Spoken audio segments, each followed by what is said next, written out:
Hello बच्चों बच्चों मैं गौरव आर्या आप लोगों का 11th क्लास के सबसे पहले लेक्चर चैप्टर 1 के इस लेक्चर में आपका स्वागत करता हूं। और बच्चों देखो थोड़ा सा अलग है, कन्वेंशनल तरीके से थोड़ा अलग तरीके से पढ़ाई कर रहे हैं, लेकिन आप चिंता ना करें, बिल्कुल इंटरेक्टिव लर्निंग होगी, कोई परवाह करने की जरूरत नहीं है।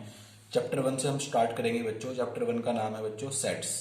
सेट्स के अंदर सेट आते हैं, तो सेट का मतलब क्या होता है जरा वो समझने की कोशिश करते हैं। सेट बच्चों होता है well defined collection of object.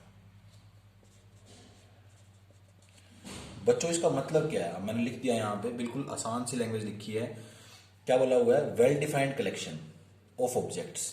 अब ऑब्जेक्ट्स का मतलब बच्चों मैथ्स में देखो नंबर हो सकते हैं या कोई और एलिमेंट हो सकते हैं, नाम, कोई किसी चीज का नाम या कोई नंबर, कुछ भी, ये सारी चीजें आपके ऑब्जेक्ट्स होती हैं, ठीक है। और देखो वेल डिफाइंड कलेक्शन लिखा हुआ है, सबसे मेन चीज है ना यही है, वेल डिफाइंड कलेक्शन। सबसे इंपॉर्टेंट चीज यही है हमारी। वेल डिफाइंड कलेक्शन का मतलब क्या होता है?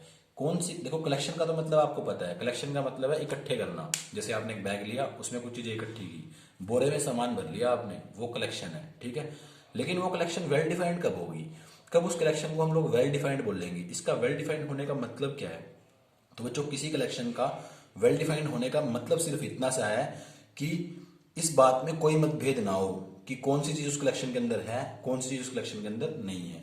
मान लो आपके सामने एक कलेक्शन लिखी हुई है, मैंने ना एक कलेक्शन लिख दी नंबर्स की, 1 2 3 4। तो बच्चों देख के पता चल रहा है, इस कलेक्शन को देख के हर समझदार इंसान ये बता सकता है कि देखो 2 इस कलेक्शन के अंदर आ रहा है। कोई भी ये नहीं कहेगा देख के कि 2 इसके अंदर नहीं आ रहा। अगर कोई ऐसा कह रहा है तो वो तो मूर्ख है, इसका मतलब, ठीक है ना। तो ये कलेक्शन एक वेल डिफाइंड कलेक्शन है। देखो देखने से पता चल रहा है कि 3 इसके अंदर है। दुनिया का हर आदमी कहेगा जिसको 3 के बारे में पता है, कहेगा 3, हाँ जी देखने से पता चल रहा है इसके अंदर है, ठीक है ना। 4 का पता चल रहा है इसके अंदर है, 1 का पता चल रहा है।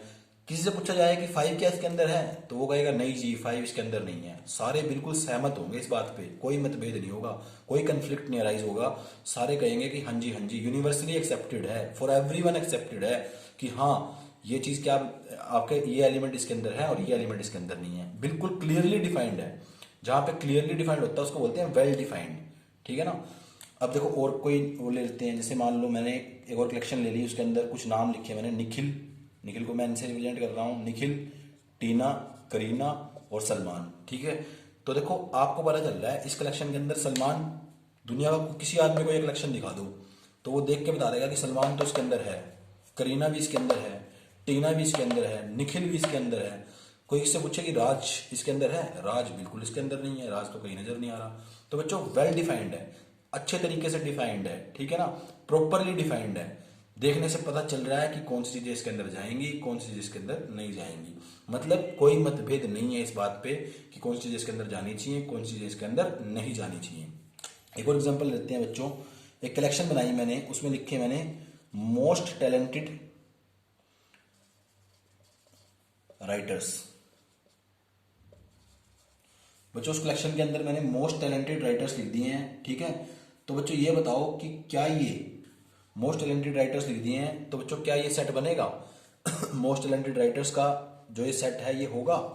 एक कलेक्शन नजर आ रही है देखो आपको, मोस्ट टैलेंटेड राइटर्स। बच्चों देखो अब यहाँ पे ना मतभेद या कंफ्लिक्ट राइज होना स्टार्ट हो गए। ये चीज जो मोस्ट टैलेंटेड है ना, ये चीज अच्छे तरीके से डिफाइंड नहीं है, वेल डिफाइंड नहीं है। कोई कहेगा कि हाँ जी मैं भी मोस्ट टैलेंटेड हूँ, मेरे को भी इस सेट के अंदर डालो। कोई कहेगा कि ये बंदा तो मोस्ट टैलेंटेड है नहीं है, इसको इस सेट में मत डालो। तो यहाँ पे ना कंफ्लिक्ट अराइज हो रहे हैं। आप मोस्ट टैलेंटेड वर्ड जो है वो प्रॉपरली डिफाइंड नहीं है, तो ये कलेक्शन हमारी प्रॉपर तरीके से डिफाइंड नहीं हो पाएगी, तो इसको सेट नहीं मानेंगे। ये 2 सेट बन जाएंगे, ये सेट नहीं बनेगा। मेरी बात समझ में आ रही है मेरे ख्याल से आपको। जैसे एक और मान लेते हैं, मैंने एक सेट लिया बच्चों यहाँ पे, उसके अंदर मैं ना मोस्ट डेंजरस एनिमल डाल रहा हूँ, तो मैंने उसके अंदर गधा डाल दिया, मैंने उसके अंदर गधा डाल दिया, मैंने घोड़ा डाल दिया, ठीक है। ये किसका सेट है बच्चों? मैंने उसके अंदर स्नेक डाल दिया, सांप डाल दिया। तो बच्चों ये किसका सेट है? ये मैंने सेट लिया हुआ है मोस्ट डेंजरस एनिमल्स का। अब कोई बच्चा कहेगा कि सर गधे को तो मैं मोस्ट डेंजरस मानता ही नहीं, गधे को तो इसमें निकाल लो इसके अंदर से। तो मोस्ट डेंजरस एनिमल का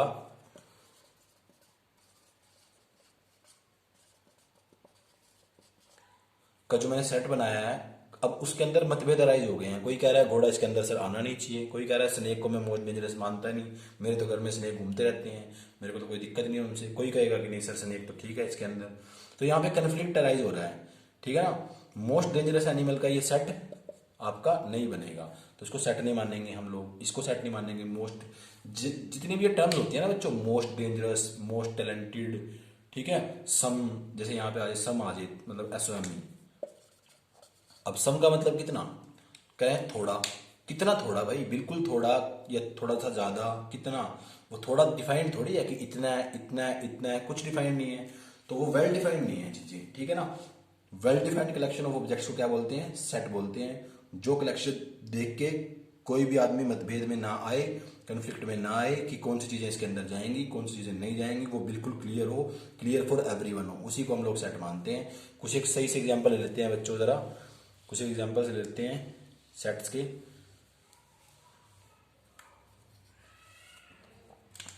सेट बच्चों कुछ भी हो सकता है, जैसे मैंने कुछ एग्जाम्पल्स लिए हैं, फिर हम देखेंगे कि कौन सी चीज़ें सेट बनती हैं, कौन सी चीज़ें सेट नहीं बनती हैं।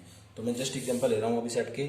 जैसे मैंने कोई नंबर उठा लिए 1 2 3 4 7, तो बच्चों ये सेट है, बिल्कुल सेट है, क्लियरली डिफाइंड है, वेल डिफाइंड है कि 1 2 3 4 और 7 इसके अंदर आ रहे हैं और बाकी के नंबर इसके अंदर नहीं आ रहे हैं। तो बिल्कुल वेल डिफाइंड चीज़ है ये, तो इसको सेट बोलेंगे, ठीक है। तो बी मैंने मान लिया, मैंने कुछ बंदों के नाम लिख लिए यहाँ पे, निखिल, आरती, रोहन, 3 आदमियों के नाम लिख लिए मैंने, 3 पर्सन्स के नाम लिख लिए हैं। तो बच्चों ये भी सेट है, ठीक है, 3 पर्सन्स के नाम लिखे हुए हैं, क्योंकि देखने से पता चल रहा है निखिल इसके अंदर है, आरती इसके अंदर है, रोहन इसके अंदर है और बाकी कोई इसके अंदर नहीं है, तो देखने से पता चल रहा है, ठीक है। तो ये भी आपका क्या बनता है, सेट बनता है। ये सेट्स के एग्जाम्पल्स हैं बच्चों, या कुछ भी हो सकता है सेट का एग्जाम्पल, 1/2, 1/3, 1/4 या 1/5। बेसिकली सेट क्या होता है, सेट को कैसे रिप्रेजेंट करते हैं, सेट को रिप्रेजेंट करने के लिए यहाँ पे एलिमेंट्स लिखते हैं, ठीक है। एलिमेंट्स लिखने के बाद कोमा लगाते हैं, ये कोमा भी बहुत जरूरी है, सारे एलिमेंट्स को कोमा सेपरेट कर देता है, ठीक है। और सेट को इनक्लोज करते हैं करली ब्रेसेस में, सेट को इनक्लोज करते हैं करली ब्रेसेस में। तो करली ब्रैकेट्स लगा के सेट को क्या किया जाता है, इनक्लोज किया जाता है, ठीक है, उसको बंद किया जाता है करली ब्रैकेट के अंदर। तो ये जो चीज सेट है, ये सेट बन जाती है। उसके बाद देखो आगे चलते हैं, कुछ एक एग्जांपल लेते हैं, ऐसे एग्जांपल लेते हैं जहां से आपको पता चले कि कौन सी चीज सेट है, कौन सी चीज सेट नहीं है। बच्चों कुछ कलेक्शंस लिए हैं हमने, जैसे पहली कलेक्शन लिया हमने, collection of all boys in your class. तो बच्चों कलेक्शन है, collection of all boys in your class. बच्चों क्या ये सेट बनेगी या नहीं बनेगी। अब देखो क्या ये कलेक्शन वेल डिफाइंड है, बच्चों बिल्कुल वेल डिफाइंड कलेक्शन है। जितने आपकी क्लास के बॉयज हैं, अगर आपकी क्लास का पूरा आपका रजिस्टर आपका हमारे हाथ में हो, तो हम देख के बता सकते हैं कि ये इस क्लास का बॉय है या ये इस क्लास का बॉय नहीं है, ठीक है। तो ये बिल्कुल वेल डिफाइंड है, वेल डिफाइंड कलेक्शन है ऑब्जेक्ट्स की, तो ये सेट जरूर बनेगा, ठीक है, ये सेट है। इसके बाद सेकंड एग्जांपल ले लेते हैं बच्चों, collection of natural number less than 100, collection of natural numbers less than 100, 100 से कम वाले जितने नेचुरल नंबर हैं। सबको पता है बच्चों, अगर आपको थोड़ी सी भी नॉलेज है तो आपको पता है कि 1 से लेके और 99 तक सारे नंबर इसके अंदर आएंगे और बाकी का कोई नंबर इसके अंदर नहीं आएगा। तो ये भी एक वेल डिफाइंड कलेक्शन है, मतलब अच्छे तरीके से डिफाइंड है, आपको देख के पता चल रहा है कि कौन सी चीजें इसके अंदर जाने वाली हैं और कौन सी चीजें इसके अंदर नहीं जाने वाली हैं। तो ये भी आपका सेट जरूर बनेगा। फिर तीसरे पे चलते हैं बच्चों, एक एग्जाम्पल और लेते हैं, collection of most dangerous animal या collection of most intelligent student, ठीक है। जैसे कलेक्शन ऑफ, या ऐसे लिख लेते हैं, collection of 10 most intelligent students of class, class के 10 इंटेलिजेंट स्टूडेंट। अब बच्चों देखो मोस्ट इंटेलिजेंट की बात कर रहा है, अब देखो मोस्ट इंटेलिजेंट वाली जो टर्म है वो वेल डिफाइंड नहीं है। अब कोई कहेगा कि मैं भी सर मोस्ट इंटेलिजेंट हूँ, ठीक है, कोई दूसरा कह देगा कि सर ये तो मोस्ट इंटेलिजेंट नहीं है, ये तो इंटेलिजेंट नहीं है, मैं इंटेलिजेंट हूँ। तो यहाँ पे ना मतभेद, कन्फ्लिक्ट्स अराइज हो गए हैं। ये टर्म वेल डिफाइंड नहीं है, इस टर्म से हमें पता नहीं चल रहा कि कौन सी चीजें इसके अंदर आएंगी, कौन सी चीजें इसके अंदर नहीं आएंगी। तो ये सेट बिल्कुल नहीं बनेगा, ठीक है बच्चों।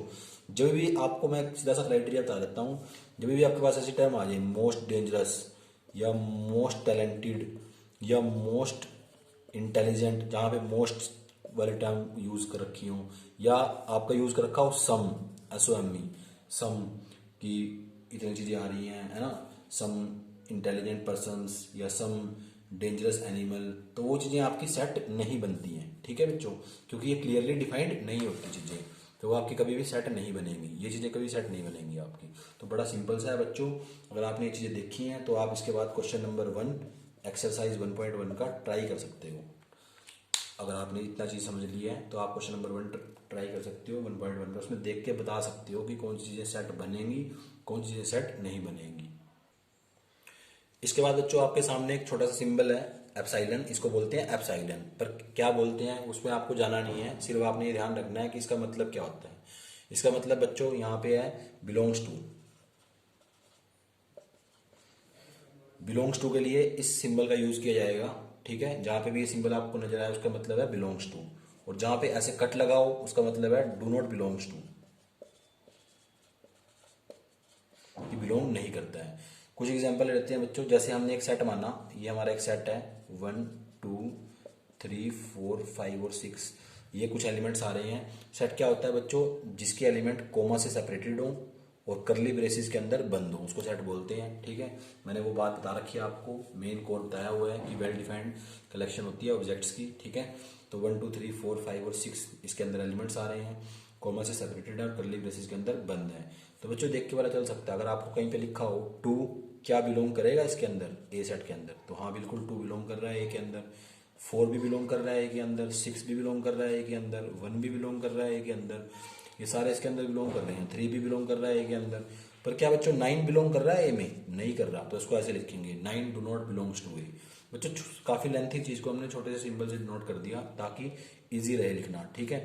10 भी बिलोंग नहीं कर रहा है के अंदर, 11 भी बिलोंग नहीं कर रहा है के अंदर, तो ये बिलोंग्स टू की बात होगी यहाँ पे, ठीक है। बिल्कुल आसान था, कोई मुश्किल खास इसमें मेरे ख्याल से आपको नहीं आएगी।